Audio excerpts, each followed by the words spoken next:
ค้าโมเดล่าทุกคนนะครับผมวันนี้จะมาแนะนำชุด5เสือครับผมประกอบไปด้วย1กล่อง IoT Smart Control ครับ2เซนเซอร์วัดค่า CO2 หรือก๊าซคาร์บอนไดออกไซด์ครับ3จะเป็นตัววัดอุณหภูมิและความชื้นครับผม4เป็นตัววัดค่าแสงครับผมเป็นค่าแสงออกมาเป็นค่าลักครับ5เป็นตัววัดความชื้นในดินครับผมมาดูการต่อเลยนะครับตัวแรกจะเป็นวัด CO2 จะเสียบเข้าช่อง J2 กับ J3 นะครับผมแล้วก็เป็นตัว AM วัดความชื้นในอากาศต่อเข้า J1 ครับแล้วก็อันนี้จะเป็นตัววัดความชื้นในดินนะครับผมต่อเข้า J4 ครับผมแจ็คช่องที่4หรือช่องสุดท้ายเลยก็ตัวนี้เป็นตัววัดค่าแสงแบบลักอันนี้จะพิเศษหน่อยครับผมเปิดขันน็อตอะไรเรียบร้อยแต่นี้ผมขันไว้เรียบร้อยแล้วเปิดตัวกล่องขึ้นมาครับด้านบนนะครับผมจะมีตรงนี้นะฮะจะมีเขียนคำว่า5โวลต์อยู่ให้เอาตัวสาย2พินตรงนี้เสียบเข้าไปตัวที่5โวลต์ครับแล้วก็ตัวช่อง3พินตัว UART นะครับผม UART เสียบเข้าไปเลยครับ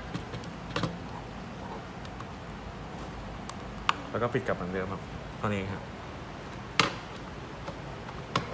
วันนี้จะมาเสนอของชุด5เสือนะครับอันนี้เป็นความชื้นในดินครับผมขั้นแรกเชื่อมต่อบอร์ดอะไรเรียบร้อยนะครับผมจะมีคลิปสอนอยู่อันนี้ผมได้ทำการเชื่อมต่อบอร์ดไปแล้วแล้วก็เลื่อนมาครับผมที่ Value Sensor 1ครับผมแล้วก็ไปเลือกความชื้นในดิน J4 แล้วก็ตัวนี้จะต่อเข้า J4 หรือว่าคือแจ็คที่4คือด้านนี้นะครับผมเคสเลยครับผมเดี๋ยวจะทำการจิ้มดินชื้นอันนี้คือดินเปียกนะครับชื้นเลย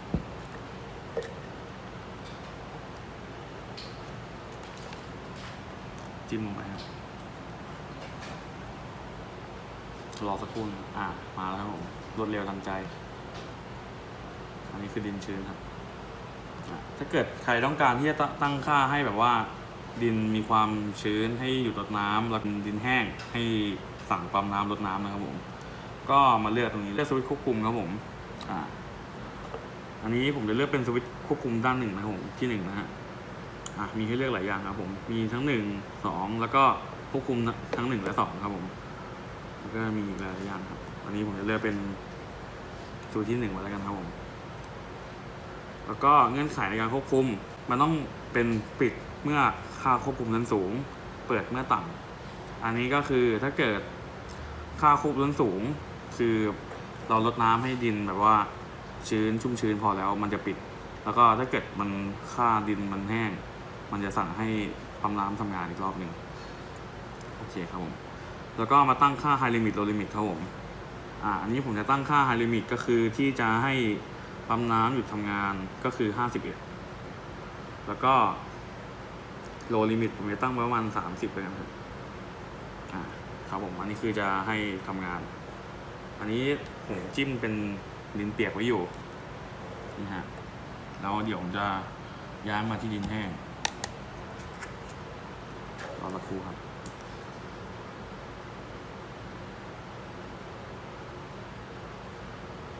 ขออนุญาตเพิ่มค่านิดนึงครับตัวที่1ทำงานใช่ไหมครับแล้วก็ย้ายมาที่ดินเปียกอันนี้คือลดน้ำจนดินชุ่มชื้นแล้วครับผมเกินค่าที่ตั้งไว้สวิตช์ที่1ก็จะทำงานครับผมอันนี้เป็นตัววัดอุณหภูมิและความชื้นนะครับผม AM 205นะครับผมในชุดของตัวนี้ถ้าเกิดลูกค้าได้ไปนะครับผมจะมีเป็นอิเซอรี่เพิ่มครับผมจะเป็นตัวยึดของตัวอุปกรณ์นะครับตามนี้เลยผมจะไปยึดติดกับกำแพงหรือว่าอะไรก็ได้ครับหลังจากเราเชื่อมต่อบอร์ดอะไรเสร็จแล้วนะครับผมให้เลื่อนลงมาครับผมถ้าเกิดลูกค้าจะดูเป็นอุณหภูมิครับผมจะอยู่ใน value 1ครับผมเลือกมันที่อุณหภูมิอากาศ J1 นะครับผมครับ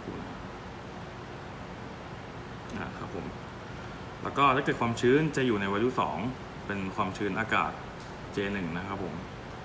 ตัวนี้จะเป็นเสียบตัวแจ็ค1ครับผมหรือว่า J1 ด้านนี้นะครับครับผมแล้วก็ถ้าเกิดลูกค้าจะต้องการไปตั้งค่าให้พัดลมดูดอากาศทำงานหรือว่าควบคุมความชื้นในโรงเรือนนะครับผมก็มาที่เงื่อนไขในการควบคุมครับผมตั้งค่านะฮะถ้าเกิดต้องการให้ความชื้นสูงครับผมพัดลมดูดอากาศแล้วก็ให้ความชื้นลงต่ำถึงค่าให้พัดลมปิดก็มาเลือกที่เปิดเมื่อค่าควบคุมนั้นสูงแล้วก็ปิดเมื่อต่ำครับผมแต่ถ้าเกิดต้องการให้มันตรงตัวเลยครับปิดเมื่อค่าควบคุมนั้นสูงเปิดเมื่อต่ำก็คือถ้าเกิดอันนี้เป็นอันนี้จะปิดเมื่อมีค่าของความชื้นที่สูงแล้วก็จะปิดเมื่อความชื้นต่ำนะครับผมอันนี้ผมจะมาเลือกที่เปิดเมื่อควบคุมนั้นสูงปิดเมื่อต่ำนะครับแล้วก็มาเลือกสวิตช์ครับผมอันนี้ผมจะเลือกเป็นสวิตช์ที่1แล้วก็มาเลือกที่ค่า low limit high limit ครับผมคือค่าของความชื้นนะครับ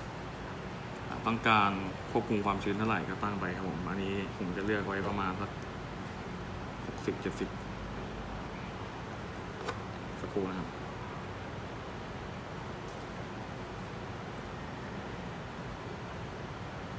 ตั้งไว้80แล้วนะครับผมแล้วก็มาที่low limit อันนี้ผมต้องการให้ถ้าเกิดต่ำกว่าความชื้น60ให้หยุดทำงานนะครับผม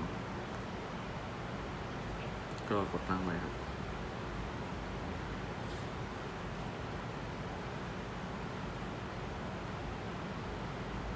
แล้วก็เลือกขึ้นมาข้างบนนะครับผมเปลี่ยนสวิตช์ที่1ครับผมเปลี่ยนโหมดจากแมนนวลเป็นออโต้ครับผมหลังจากนั้นทำให้ค่าเปลี่ยนผมทำการเป่าให้ความชื้นขึ้นนะครับ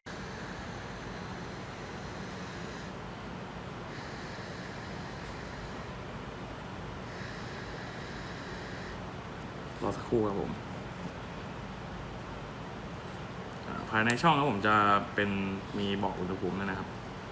อันนี้ค่าความชื้นขึ้นมาที่89ก็คือกล่องตัวตั้งไว้ตัวเซนเซอร์สวิตช์ที่1จะทำงานนะครับผมแล้วก็เดี๋ยวรอค่าลงมาต่ำกว่า60ตัวสวิตช์จะหยุดทำงาน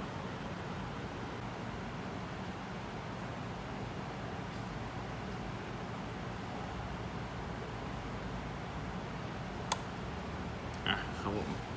อันนี้เซนเซอร์ได้ต่อการทำงานครับผมความชื้นลงมาต่ำกว่า60เหมือนที่ค่าตั้งไว้นะครับผมเซนเซอร์ที่หยุดทำงานครับเป็นของชุด5เสือนะครับผมเป็นตัววัดแสงเป็นแสดงค่าเป็นค่าหลักนะครับผม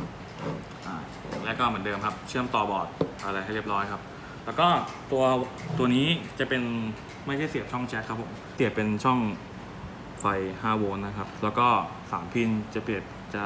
มาเสียบช่อง UR ครับผมหรือว่าช่องตรงกลางข้างบนของบอร์ดครับผมสักครู่นะครับ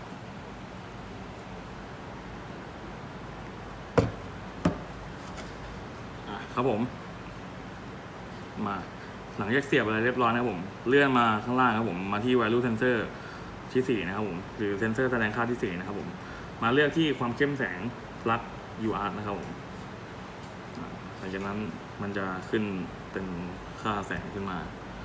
แล้วถ้าเกิดเราต้องการจะเอาตัววัดค่าแสงนะครับผมสักครู่นะครับเราต้องการเอาตัววัดค่าแสงนี้ไปควบคุมแบบว่าเปิดปิดไฟเหมือนอย่างเช่นตัวอย่างโรงกัญชานะครับผมตอนกลางคืนจะเป็นเปิดไฟให้ต้นกัญชานะครับผมก็ตั้งครับผมว่าให้ไฟเปิดปิดอัตโนมัตินะครับผมก็มาที่เงื่อนไขในการควบคุมครับผมอันนี้จะเป็นอันนี้ปิดเมื่อค่าควบคุมด้านสูงก็คือถ้าเกิดมีตอนกลางวันแสงสว่างเยอะจะทำการปิดไฟหรือว่าไฟของที่จะฉายให้ต้นกัญชาหรือว่าต้นไม้ครับผมจะไม่เปิดแล้วก็จะเปิดเมื่อต่ำก็คือค่าตอนคืนค่าแสงที่ออกมามันจะน้อยใช่ไหมครับผมก็คือจะสั่งให้ไฟเปิดครับผมแล้วก็มาเลือกซื้อควบคุมเหมือนเดิมครับ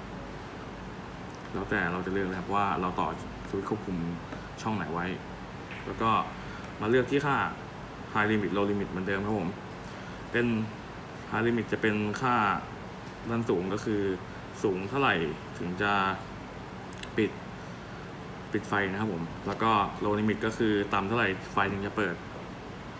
นะครับผมก็คืออันนี้ตั้งไว้ที่ถ้าเกิดสูงค่าสูงกว่า200 206ก็คือจะสั่งปิดไฟแล้วก็โลลิมิตอันนี้ผมตั้งไว้183ก็คือถ้าเกิดต่ำกว่า183จะสั่งไฟติดนะครับผมสักครู่นะครับหลังจากนั้นก็เลื่อนมาข้างบนครับผมตั้งจากแมนนวลเป็นออโต้เหมือนเดิมอันนี้คือค่ามันติดละเพราะว่า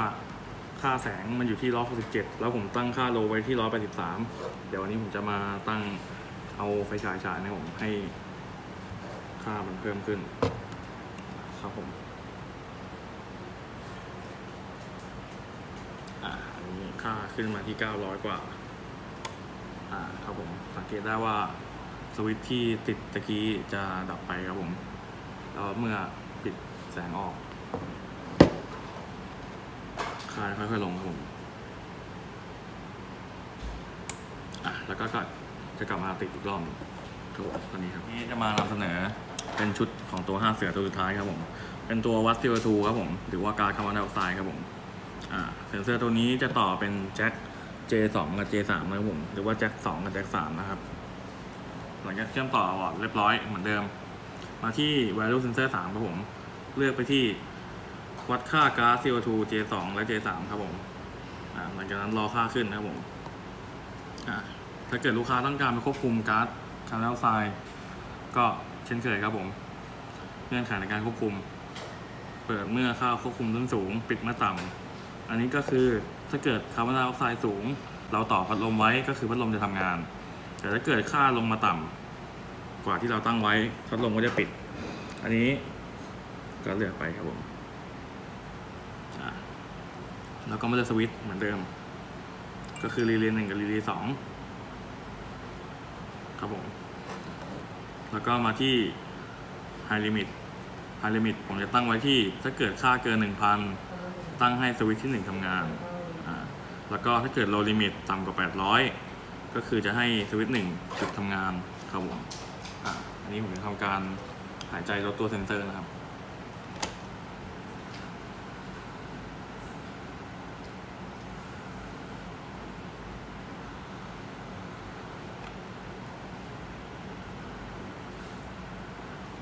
1ครับผมต้องจัดโหมดจากปกติจะเป็นแมนนวลปรับไปเป็นอัตโนมัติอันนี้คือค่ามันเกินถ้าเกิดลูกค้าพบในกรณีนะครับมันจะเป็นค่าย้อนแย้งกันต้องไปหาดูนะครับผมว่าตัวไหนเป็นในนี้ไว้เปิดอย่างเช่นในนี้ไว้รุ่นเซอร์สี่ตั้งค่าแสงหลักไว้อันนี้มันคือเปิดทำงานอยู่ค่ามันเลยเปิดปิดคือค่ามันขัดย้อนแย้งกันครับผมก็ให้ปิดไปครับไม่ควบคุมไปครับผมก็จะหาปกติอันนี้ก็รอ CO2 ลงมาครับผมให้ต่ำกว่า800ตัวสวิตช์ที่1ก็จะหยุดทำงานรอสักครู่นะครับเราก็บัดกีก่อนบัดกีสายมันติดก่อน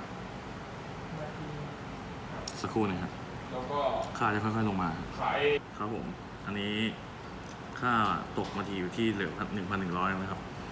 รอตกมาต่ำกว่า815นะครับผมสวิตช์1จะตัดการทำงานนะครับผมรอสักครู่หนึ่งครับ